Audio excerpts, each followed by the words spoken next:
Karena Imam Ibnu Qayyim sebagaimana yang kita singgung tadi, beliau dalam kitabnya beliau mengarang khusus, ya beliau mengarang kitab khusus tentang hukum tolak yang dilakukan oleh orang yang emosi, orang yang marah besar, yang sedang murka kepada istrinya, ya bagaimana hukum tolaknya. Di situ beliau karang buku judulnya Ighatsatul Lahfan fi Hukmi Talaqil Ghadban.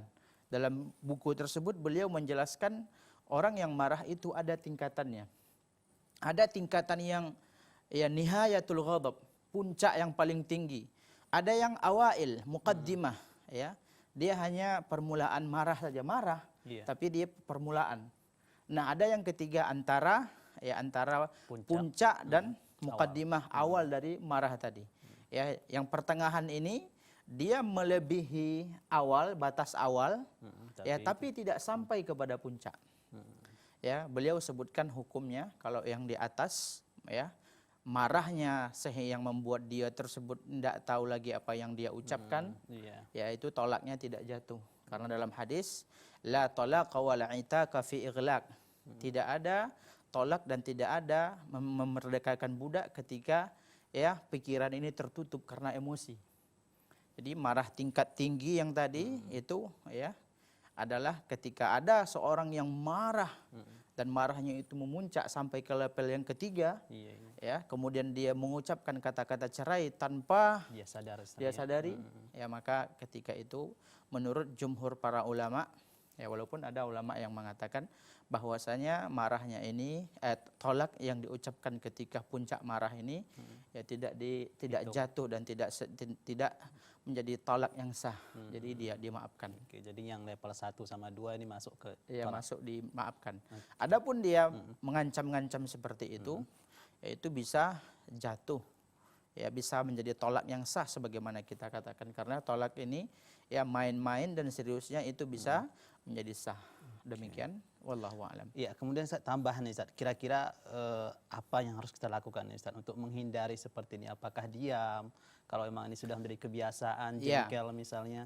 Kalau kita marah, ya banyak hal yang rekomendasikan oleh para ulama kita melalui hadis-hadis yang disabdakan oleh Rasulullah Sallallahu Alaihi Wasallam. Pertama adalah dengan cara berwudu. Ya.